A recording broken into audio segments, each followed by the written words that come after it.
Je buvais 17 shots au soir et là, je faisais du cocaïne aussi. Welcome back everyone pour un nouvel épisode du Scorpia Talk. Alors aujourd'hui, on se retrouve dans un nouveau décor car je suis dans une autre ville. Pour ceux qui savent ou ceux qui ne savent pas, je vis à Toronto. Donc là, je suis rentrée à Toronto récemment pour pouvoir continuer à filmer des épisodes, mais en français cette fois-ci. Donc aujourd'hui, j'ai reçu Hilary Leblanc qui va nous parler d'un sujet qui est très intéressant et un petit peu touchy, qui est l'alcoolisme. Donc déjà, comment allez-vous, Hilary? Ça va très bien. Comment ça va? Ça va bien, merci. Alors Hilary, sa langue de base est l'anglais. Sorry. Oui. Mais elle nous fait le plaisir aujourd'hui de nous parler français et son français est très bien. Donc déjà, première question, Hilary. Quel est ton signe astrologique? Tu as dit le traduction, c'est Verseau, c'est ça? Verseau, c'est ça. Verseau, mon date de naissance, c'est le 24 janvier, donc ça approche très vite. Ouais? Oui. Tu vas avoir quel âge? Oh! C'est un secret? 31. Ah bon? Oui. Tu les fais pas? Ben, on est noirs. Donc, ça va. Merci aux personnes sénégalaises de ma famille qui a donné tout ce mélanine. Ça, c'est bien. 31. Alors, Hilary est journaliste fashion à Toronto. Donc, déjà, comment tu as commencé? Où tu as grandi? Donc, j'ai grandi à une petite ville, Moncton, au Nouveau-Brunswick, avec ma mère, vraiment seulement elle. Et j'ai fait l'école et l'université là. J'ai été à une université francophone, mais j'ai pris l'anglais parce que je pense que ça allait être plus facile. Okay. Et il y avait beaucoup de choses avec ma santé mentale qui n'allaient pas bien, que je vais probablement expliquer après. Donc, j'ai déménagé avec mon père et je voulais savoir qu'est-ce que je pouvais faire avec mes 7 années d'éducation. Et premièrement, j'ai commencé avec juste faire de la communication pour des not-for-profit ou des organisations comme très petites qui avaient besoin du support. Et là, pendant ce temps-là, j'ai commencé à parler à propos du fait que moi, quand j'étais jeune, je haïssais le fait que j'étais noire. Et quand je vivais avec mon père qui est noir, ça m'a pris beaucoup de... Ça m'a donné beaucoup de pouvoir et ça a vraiment amélioré ce que moi j'ai senti de moi-même. Mais honnêtement, premièrement, j'ai écrit à propos des compagnies noires, des organisations noires et des sujets à propos d'être militante ou social activism. Du racisme également? Oui, exactement. Tout ça, premièrement, et là, la mode est devenue comme une deuxième forme. Et maintenant, c'est un peu les deux. OK. Donc, ton père est noir et ta mère est blanche? C'est ça. Mixte. OK, mixte. OK. Yeah. Donc, du coup, tu avais du mal à un moment donné à accepter ton côté noir, c'est ça? Oui, exactement. Donc, pour moi, parce que au Moncton, je dirais que c'est vraiment beaucoup de personnes blanches. Il y a une très petite population de personnes noires. Donc, c'était vraiment difficile à avoir des amis ou des personnes qui savaient ce que je vivais à chaque jour. Il y avait beaucoup de personnes racistes. Moi, quelqu'un a dit que moi, j'étais comme le mot N quand j'étais seulement 2 ans. Donc, il y avait beaucoup de difficultés dans la communauté. Et aussi, toutes les personnes noires, beaucoup de personnes noires qui venaient pour aller à l'université, ils étaient français pour la langue primaire et ils venaient comme immigrants, donc ils étaient vraiment pas canadiens. C'était comme une très différente identité pour eux, leur noirceur, en comparaison de la mienne. Donc pour moi, c'était un peu comme, moi je suis pas la version de noir que toi tu es, et moi j'avais pas vraiment personne qui connaissait ce que je vivais. Donc c'était vraiment isolant. Et comment tu t'es retrouvée du coup? Comment tu as pu accepter le fait que tu sois noire? C'est en déménageant ou c'est avec le temps? Donc vraiment, c'était pendant le temps, avant que j'ai déménagé avec mon père, c'est là que j'ai eu des problèmes d'addiction. Je pense qu'on va parler à propos. Oui, donc pour moi, c'était comme, je me haïssais beaucoup, je prenais de la drogue, c'était une situation difficile. Et quand j'ai été à un point où il n'y avait plus d'argent et j'étais ici à Toronto à ce temps-là. J'ai déménagé avec mon père qui, comme je dis, il est la personne noire et je pouvais vraiment trouver comme plus de chance à parler avec ma famille qui était toujours en Afrique et comme juste trouver plus de choses à améliorer à propos de moi-même et aussi quand tu arrêtes de prendre des drogues et tu es finalement sober, tu peux te mieux connaître aussi. Et donc, c'était un peu de toutes ces choses-là ensemble qui m'a vraiment fait réaliser que comme je suis une personne qui est correcte. Toutes les choses sont bien. Il n'y a rien de mal à être noir. Non, exactement. Et aussi, la thérapie était très, très importante de tout ce temps. Honnêtement, j'ai eu du thérapie aujourd'hui avec la même personne qui était là de tout ce temps. Donc, ça fait 5 ans que j'ai le même psychothérapeute et c'était il est fantastique. Ok. Donc, c'était vraiment un grand cheminement. Nice. Bah, merci aux thérapeutes hein, s'ils nous regardent. Jeff, Merci, Jeff. je t'aime, Jeff. Et du coup, tu as parlé du coup de santé mentale Oui. quand tu étais un peu plus jeune. Donc, Oui. c'était quoi les problèmes mentaux que tu avais? Donc, les problèmes, c'était beaucoup de choses, mais pour moi, c'était à cause que ma mère était alcoolique et aussi avait du dépression. Okay. Elle a accouché quand les jours après son 43e anniversaire. Ok, donc elle t'a eu à 43 ans? Oui, c'est ça. Ok. Donc, le jour après son anniversaire, Okay. elle a accouché. Ok, Hi, ok. c'est moi.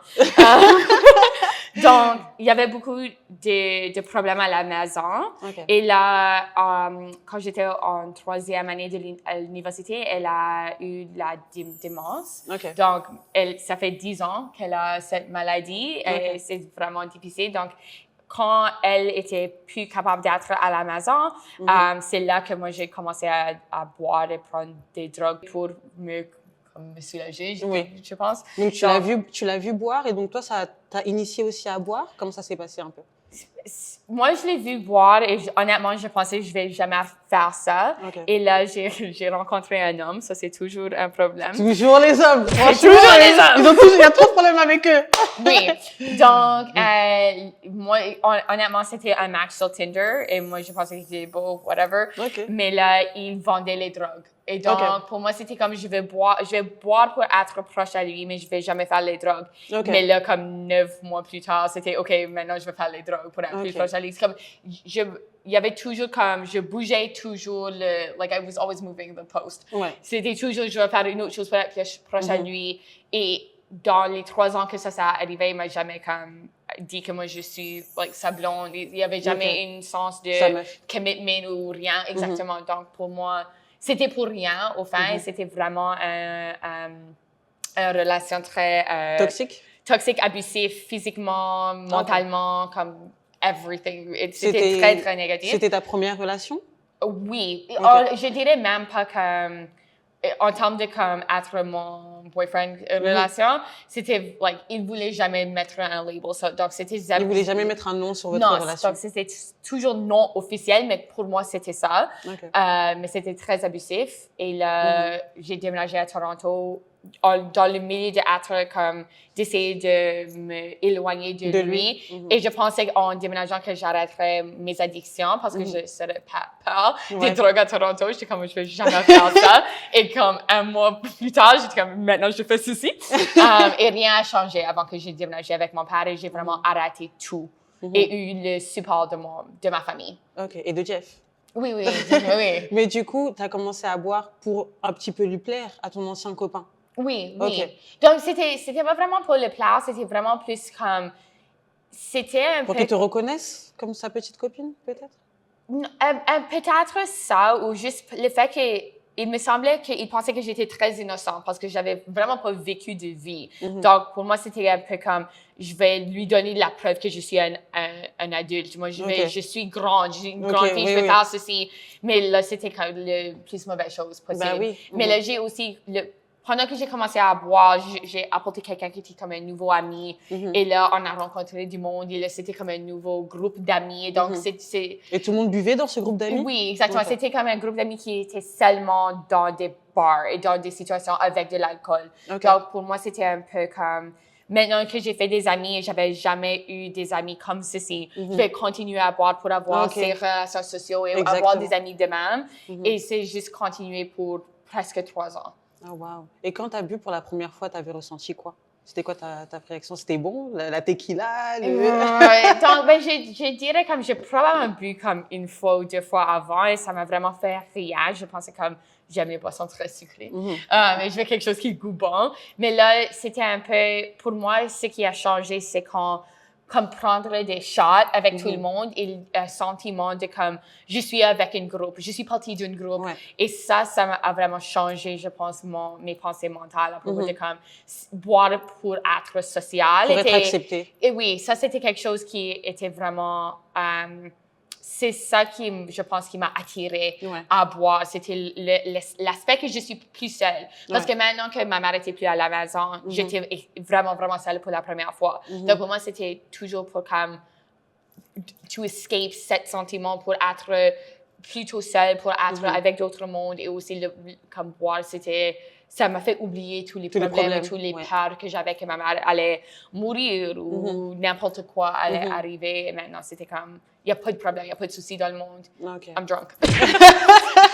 Est-ce que tu allais jusqu'au bout, enfin, tu étais tout le temps bourrée ou tu avais des limites? Oh, jamais de limite. Jamais de limites? Bourrée, blacked out. Plusieurs fois que je savais pas comment j'ai retourné chez moi, comment j'ai retourné chez quelqu'un d'autre. Il y a beaucoup de manque dans mes souvenirs, il y a des gaps. Il y a des trous. Oui, beaucoup de trous dans ce que si j'essaie de penser à des détails, c'est comme, moi, je me souviens pas de ce jour en tout. Donc, pour moi, c'était vraiment, et encore, c'est comme si j'essaie de boire juste un shot ou un goût d'alcool, je vais boire comme 15 shots. Parce que tu vas pas pouvoir t'arrêter. À un instant, je buvais 17 shots au soir et là, je faisais du cocaïne aussi. Donc, c'était comme, c'était vraiment bad. Ah mince. Et à quel moment tu t'es rendu compte que c'était une addiction? Quand tu avais vraiment, le matin, tu te levais, tu en avais besoin? Non, c'était jamais ça, mais je pensais honnêtement que je savais très rapidement que c'était un problème, mais je savais aussi que je voulais vraiment pas arrêter le problème parce que je voulais pas perdre le groupe d'amis que j'avais fait, que je pensais étaient des amis, mais c'était pas des vrais amis. Clairement pas. Je voulais pas perdre c'était pas vraiment une relation, mais le partenariat avec ce gars qui garçon. était, Est-ce qu'on sait son signe astrologique à ce garçon? Est-ce que tu te rappelles? Oui, attends, Gemini. Gemini, Gémeaux, ok. Oui, je haïs les Gémeaux. Un peu foufou. Ils sont des personnes mauvaises, je les haïs tout, sauf mon frère, mais si mon frère regarde, toi aussi. Donc pour moi, c'était comme je vais boire encore parce que j'ai encore pas d'amis et je me sens encore pas bien comme dans ma peau et comme dans la personne que je vais être. Donc, c'est le système a juste recommencé de nouveau. Et là, un peu plus pire parce que je pense qu'il y avait peut-être moins de famille, donc moins de personnes qui pouvaient faire comme des check-ins pour voir comme est-ce que tu es vraiment correct. Et là, donc, ça est devenu comme vraiment, vraiment une mauvaise situation. Et là, comme j'ai dit, j'ai déménagé. Ok, donc c'était vraiment au Nouveau-Brunswick que c'était le pire. À Toronto, c'était un peu mieux? Non, je pense un peu des deux. Au Nouveau-Brunswick, c'était pire. C'était une mauvaise situation parce que c'est là que ça a commencé et l'abus c'était physique, mais je pense que j'ai fait comme plus de drogue et que j'ai fait plus d'abus de substances ici à Toronto. Parce que moi, je vivais avec des personnes que je connaissais pas, donc ils savaient pas, ça leur m'était égal si je rentrais à 11 h du matin la prochaine jour avec quelqu'un. Ou sans quelqu'un, ils s'en foutent. Exactement. Donc, j'avais vraiment pas de personne pour voir comme si j'étais correcte. Donc, je pense que les substances étaient pires, mais au Moncton, ça sentait que les conséquences étaient pires. Donc, c'est un peu les deux. Ok. Oui. Et du coup, c'était l'alcool et également la drogue. Donc, du coup, la drogue, ça a été quand la première prise? Est-ce que tu te souviens? Et c'était quelle drogue? C'était honnêtement cocaïne, le novembre 2015. Oh, wow, ok. Yeah. Et comme je peux me souvenir, j'avais bu et apparemment j'avais bu beaucoup, mais je peux encore me souvenir du moment, donc pas trop. Et le gars que j'étais avec, il avait dit que moi j'étais juste comme tannante. That's crazy. Donc en fait, il te trouvait ennuyante. Oui.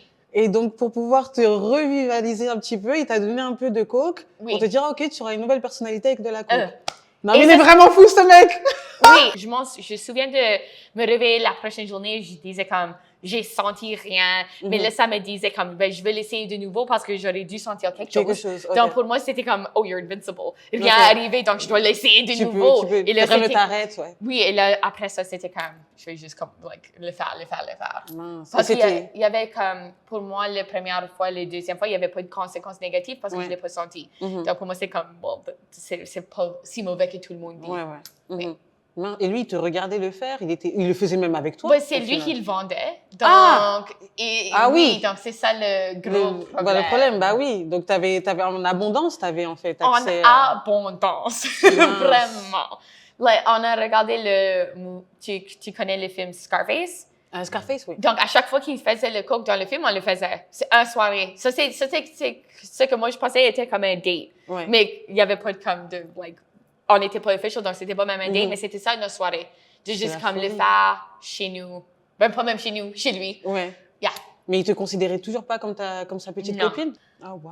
Yeah. Mais en fait, il a jamais voulu ton bien depuis le début, en fait. Non, pas Non. du tout. Ok. Pas du tout. Et Je pense qu'il voulait... Il est aussi très... comme il n'est pas bien dans le santé mentale non plus, obviously. Oui. Ouais. Donc, pour moi, c'était un peu... Je pense qu'il voulait quelqu'un pour, to use. À manipuler. Exactement. Il complètement. voulait manipuler quelqu'un. Il voulait quelqu'un pour lui conduire du travail, lui Et tu conduire du conduisais? bar. Moi, je lui faisais tout. Je lui faisais du manger. Est-ce que tu lui donnais de l'argent, il arrive? Pas Ok. vraiment. Jamais comme donné de l'argent à la main? Je pas de l'argent comme l'argent comptant. Je pense qu'il y avait une fois qu'il avait besoin de déménager parce qu'il y avait une situation comme domestique où quelqu'un avait appelé la police sur les colocataires. Ok. Le français, Elle a eu le mot. Les colocataires. Donc, à cause que quelqu'un avait appelé les polices et ils vendent des drogues, c'était vraiment pas bonne situation. Oui, bah oui. Même que les polices étaient là pour quelque chose d'autre. Donc, il a dit à moi, comme j'ai besoin de déménager, on peut pas être dans cette situation. Donc, moi, je lui avais aidé à trouver une autre place et à donner comme à le first month, le premier mois de... Oui.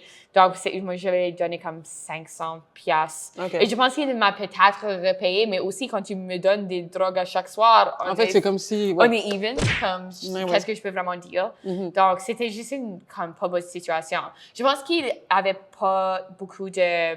Il pensait pas beaucoup à mon bien-être, mais dans une situation toxique, il voulait me manipuler et il aussi voulait... He wanted to own me. Il voulait que je sois sa propriété. Exactement. Donc, c'était comme, il me dit les personnes qu'il avait des relations avec, mais aussi, il voulait pas que moi, je fais la même chose, que moi, je sors pas avec ses amis. Il était vraiment très contrôlant. Hein. Exactement. C'était comme textbook situation toxique, manipulatif, abusif. Et c'était à quelle fréquence que tu prenais la drogue et quelle fréquence que tu prenais l'alcool? Est-ce que c'était tous les soirs, 2 fois par jour, 3 fois par jour? Donc, je dirais que je buvais pour prendre les drogues parce que les drogues arrêtaient d'être comme, je sais pas le mot que tu as utilisé. Bourré? Bourré, oui, exactement. Like blackout. Est-ce que c'est ça? Oui. Donc, pour avoir plus de contrôle, je prenais les drogues. Donc, je voulais boire pour avoir une raison de prendre les drogues. Donc, c'était comme ça un cirque. oui. Un cirque, Et probablement au moins 4 jours par semaine, donc pas dans la journée parce que je travaillais. Et à une fois, je travaillais 3 jobs au même temps à faire ce comportement. T'arrivais à tenir les 3 jobs plus tes addictions? J'ai complété mon degré. Ben, Comme j'ai eu mon bac, j'ai travaillé 3 jobs. Je prenais soin de ma mère et faisais sûr que tout allait bien au comme nursing home. Et aussi, je sortais à 4 heures du matin à chaque jour. Bah ouais. Pour comme 4 jours. T'as vraiment une vie full, là. C'était vraiment... Yeah, maintenant, je suis fatiguée quand je vais comme à un party. Je suis comme... Let me go home. J'allais coucher. C'est 18h30. Ben, yeah. Mais du coup, est-ce que ta maman, enfin, même si elle était, tu m'as dit qu'elle était diagnostiquée démentia déjà à ce moment-là? Oui, donc le démentia a commencé le décembre avant que je lui ai rencontré. Donc, la raison que j'étais sur l'app, I was bored et il y avait personne chez moi, donc j'étais comme, qu'est-ce que je vais faire? Et c'est comme ça qu'on s'est rencontrés. Ok, sur Tinder, ok. Yeah. Et du coup, ta maman, est-ce qu'elle le voyait? Elle pouvait le voir ou elle ne peut pas le voir avec son... Non, elle pouvait... Honnêtement, pour les 3 années, je l'ai caché pas mal bien parce que personne connaissait. Comme ma marraine et mon parrain vivent encore à Moncton, ils connaissaient pas que ça arrivait. Si mon père visitait, ils connaissaient pas que ça arrivait non plus. C'est moi-même qui leur a dit. Donc, moi, j'avais un automobile et j'ai oublié de faire des paiements. J'ai pas oublié. J'ai pas fait les paiements. T'as pas fait parce que t'as pas voulu. Donc, quand cet homme a commencé à me frapper comme dans le visage. obviously, j'étais comme, OK, on peut plus, like, je veux jamais te voir de nouveau. C'était un gros chicane. Okay. Donc, Une grosse embrouille? oui, donc, on s'est jamais vu vraiment de nouveau pour, comme, je pense, vraiment une année. Donc, j'avais pas de drogue gratuitement maintenant. Donc, j'ai pris l'argent qui était pour mon auto pour acheter des drogues pour comme la première fois dans 3 années. Oh, wow. Donc, j'ai pas fait mes paiements pour l'auto. Donc, la compagnie a téléphoné, ma famille qui était comme le co-sign pour l'auto, qui ont dit comme, on va prendre l'auto si personne paye. Et là, quand ma famille m'a appelé pour dire comme, qu'est-ce qui se passe, j'étais comme, hi, I'm on cocaine. Ah mince. C'est là que tu leur as dit comme ça que tu étais sous cocaine? J'ai vraiment dit que comme, je prends des drogues, je m'excuse, braille. Là, ma famille a appelé, comme, donc ma marraine et mon parent ont appelé mon père. Et lui, à l'instant, il était ici en Ontario. Donc, il pouvait pas vraiment venir me sauver ou faire rien.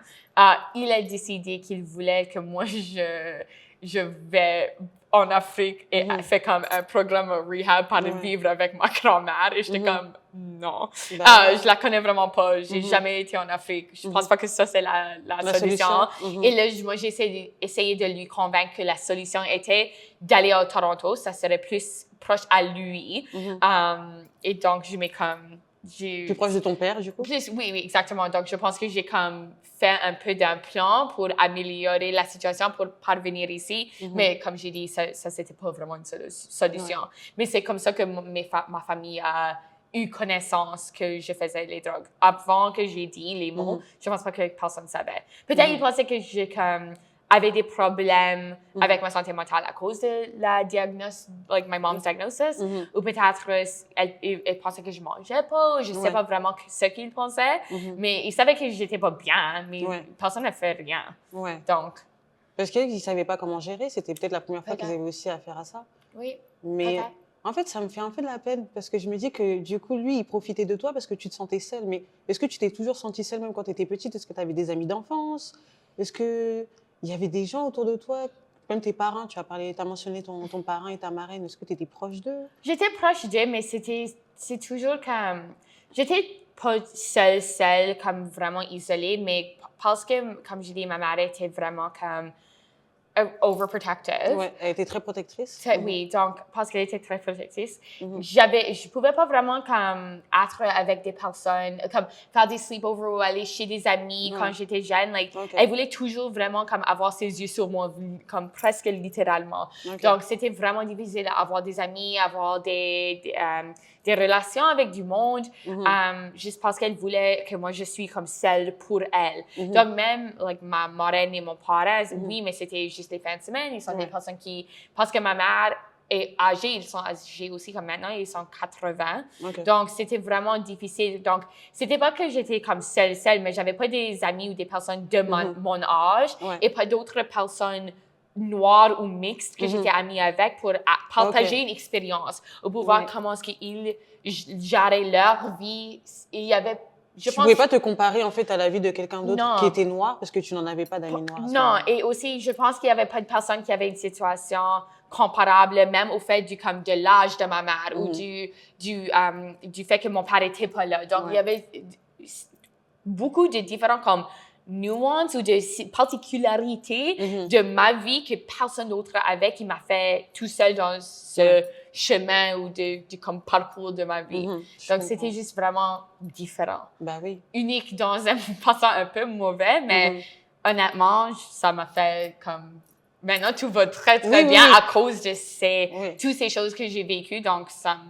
Whatever maintenant. Ça va maintenant. Ça va mieux. Mais est-ce que tu ne te cherchais pas à ce moment-là, justement, parce que tu as mentionné que tu avais un problème, du coup, à t'accepter en tant que noire? Oui. Est-ce que c'était à ce même moment-là que tu es aussi tombée dans les addictions et que tu voulais être acceptée par ton copain, acceptée par des amis? Oui, je pense que c'est ça. Je pense que comme être accepté, c'est ce que j'ai cherché en boire, en prendre les drogues, exactement. Les drogues, donc, j'ai écrit un article pour CBC qui était ça, qui était à cause de mon thérapie. Je pense que Grâce à ta thérapie, oui. Oui, grâce à mon thérapie, je pense que l'isolement que j'ai vécu était en part à cause de mon noirceur ou de ma peau, tout ça. Et donc, c'est pour ça que j'ai abusé des drogues. Je pense que c'est tout un gros mess de raison. Ouais. Mais je pense que c'est tout à fait comme, oui, tu es d'accord que comme tout ça avait une raison ou un rôle à jouer à pourquoi j'ai fait les choix que j'ai faits. Ouais.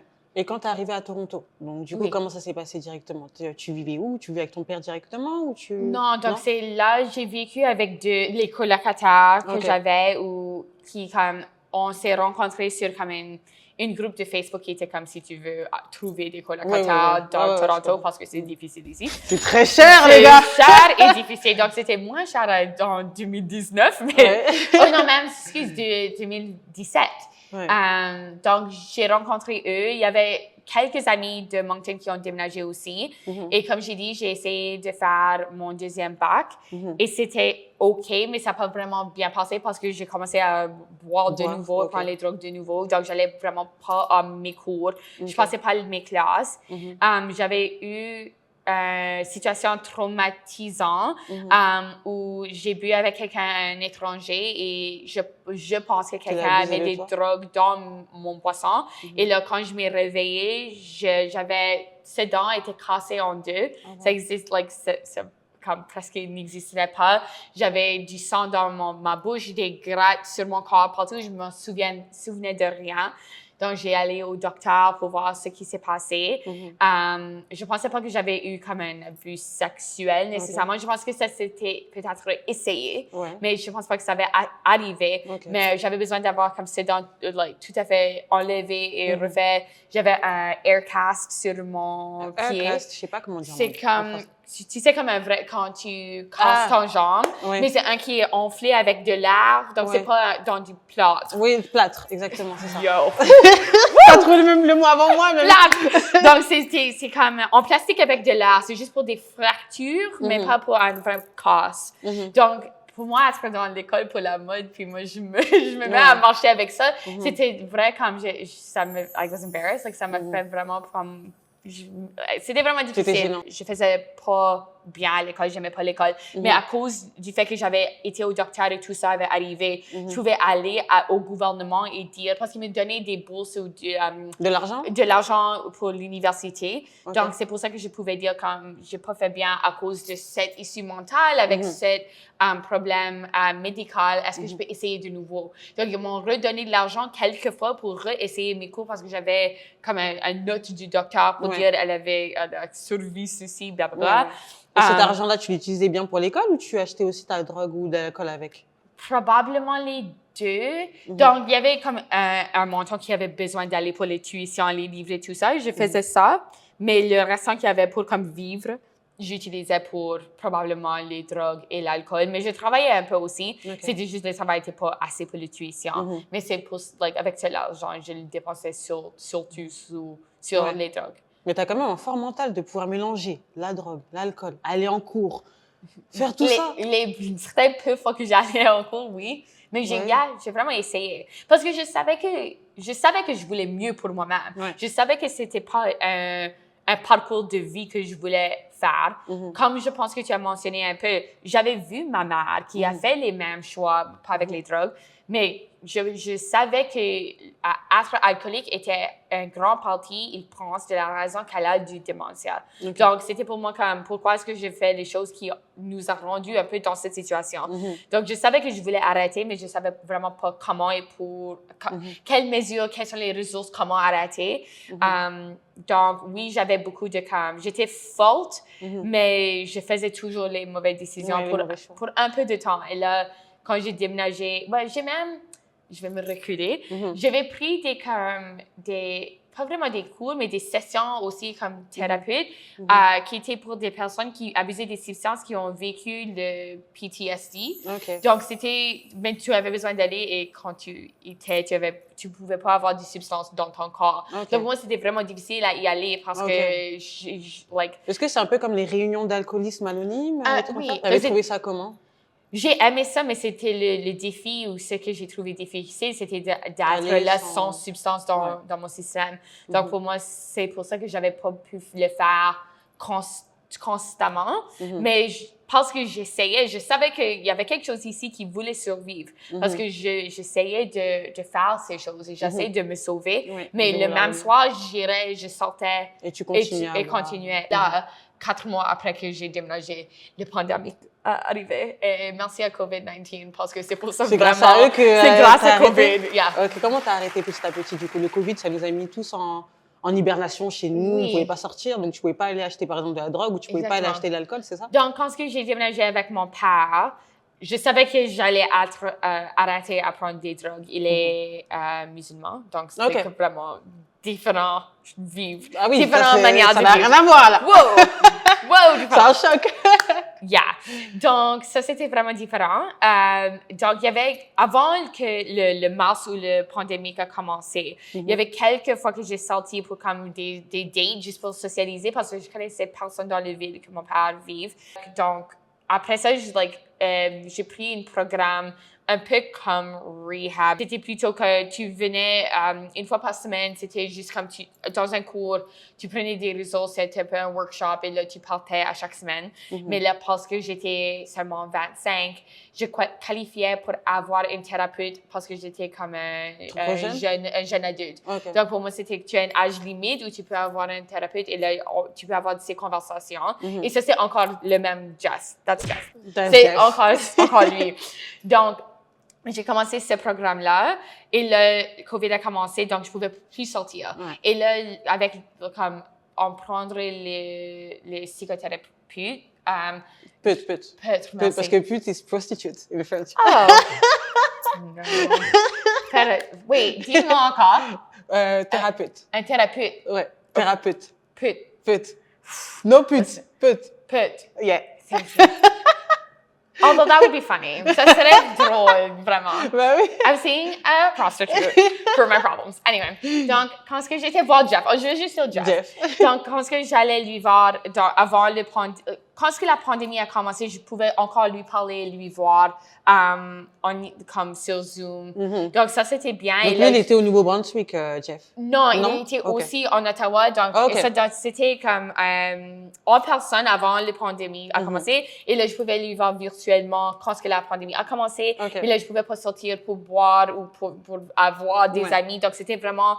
Moi, j'ai travaillé autant à pharmacie. Donc, je travaillais, je faisais therapy. J'allais voir Jeff. Et là, parce que j'étais avec mon père, c'était vraiment un à un, comme tête à tête pour dire comme toi, tu n'étais pas là. C'est ce que je me sentais. Et là, donc, c'était vraiment facile à vraiment avoir comme un encadrement, en fait. Exactement, pour vraiment dire, c'est ceci mes problèmes, c'est comme ceci, j'aimerais que tu réagisses. Wow. Et là, ça fait combien de temps maintenant que tu es sobre? 5 ans. Plus que 5 ans. C'est trop bien. Yeah, c'était 5 ans en octobre. Donc, j'ai passé 2 années et demie, je pense, complètement comme clean. Il n'y avait rien dans mon système. Et là, quand j'ai redéménagé à Toronto, et donc c'était 2021, la pandémie était dans une place où les choses commençaient à rouvrir. Donc, il y avait beaucoup... Quand j'étais essayé de sortir et avoir des amis ou des connexions, essentiellement dans la mode, il y avait beaucoup d'alcool, il y avait des drogues. Donc, j'ai fait de l'alcool, des drogues comme une soirée. J'ai appelé vraiment Jeff, like, straight up. J'ai envoyé un texto pour dire comme, j'ai refait ceci, je sais pas quoi faire. Et il m'a envoyé, j'ai encore le screenshot qui dit en anglais comme, tu es encore toi. Tu es encore la personne que tu es. Jeff, c'est vraiment la personne qui pensait être, il est trop bien. Il est trop bien. C'est un plug pour Jeff. Au lieu d'être assis dans mon appartement tout seul et essayer de me demander des questions pour voir comment régler ce problème, je sortais pour être plus seule et je buvais, prenais des drogues pour une soirée et là, ça, c'était le nouveau cycle. À chaque quelques mois, il y avait un problème. Je buvais, boire des drogues, être triste. Pourquoi je fais ceci? Il y a un problème. Je parle à Jeff, tout va bien, recommence. C'était la rechute, en fait. Exactement, mais je voulais pas dire que comme... J'ai fait ça peut-être 7 fois au cours d'une année et demie. Donc, je voulais pas dire que j'étais pas sobre parce qu'au lieu de ces 7 soirées, il y avait 358 soirées qui étaient sobre. Et là, j'ai rencontré mon chum. C'est quoi? C'est ton mec? Oui, mon mec. Après, donc j'avais une autre soirée qui était comme un bender de 2 jours où j'ai bu, j'ai pris des drogues. Je connaissais le monde qui ils me visitaient, mais je les connaissais à part de d'autres personnes. Donc, c'était vraiment comme, on était déjà amis. Donc, c'était comme 2 soirs dans un hôtel, like, vraiment, like, pas une bonne situation. Et un mois après ça, j'ai rencontré mon mec et j'ai jamais fait de drogue de nouveau. Nice, il a changé ta vie un petit peu. Oui. C'est trop mignon. Là, tu sens que c'est une relation healthy un petit peu? Oh mon Dieu, il est comme une personne complètement différente de l'autre gars que j'aimais. Tu mérites! T'as traversé trop de trucs pour pouvoir te remettre dans une situation qui est toxique. En plus, tu t'es battu pour avoir du coup, pour être sobre maintenant à l'heure d'aujourd'hui. Donc, tu mérites de quelqu'un qui t'aime pour ce que tu es, vraiment. Il est fantastique. Il n'aime pas les drogues, il boit un peu. J'ai bu quelques fois avant lui, comme peut-être un petit sip, et j'étais comme non, j'aime pas encore le goût ou le manière que ça me fait sentir. Donc, c'est encore quelque chose que j'aime pas, que je veux pas avoir dans ma vie. Et pour moi, être comme sober, c'est l'idée de si je peux avoir un petit sip et dire que je vais pas le réintroduire dans ma vie. Donc, je suis toujours dans un cheminement qui est, c'est toujours healthy, c'est toujours positif. Donc, pour moi, c'est pourquoi je dis que c'est un peu comme un sober journey, j'ai dit, pour tous les 5 ans, parce que c'était pas tout à fait parfait, mais c'est encore quelque chose que je vais jamais changer. Donc, t'es sûre que là, tu peux jamais retomber dedans? Non. Non, mais il n'y a rien de positif qui est venu de ça pour moi. Ça ne goûte pas bien. Je ne veux pas être fatiguée, hangover, non, merci. C'est ça va. Et là, du coup, qu'est-ce que tu donnerais comme conseil aux gens qui, eux, sont en pleine addiction, par exemple, ou qui se sentent seuls et qui voudraient plonger également dedans en pensant que c'est la solution? Ça serait quoi tes conseils? Pour moi, c'est trouver des systèmes comme ça qui peuvent t'aider, des supports avec des amis ou avec des personnes qui ont de l'expérience. Soyez jamais seul et soyez aussi honnête que tu peux, parce que c'est en cachant ceci que ça devient plus pire. Oui, exactement. Merci beaucoup. Merci beaucoup, Hilary. Merci à toi. Merci. Ça a été super. Franchement, ton français, il est magnifique. J'allais dire un podcast en français. C'était vraiment super. Merci encore beaucoup d'être venu. Et j'espère que cet épisode vous a plu. Si vous avez des commentaires bienveillants, s'il vous plaît, laissez-nous des commentaires. Et merci d'avoir suivi cet épisode jusqu'à la fin. Rendez-vous au prochain.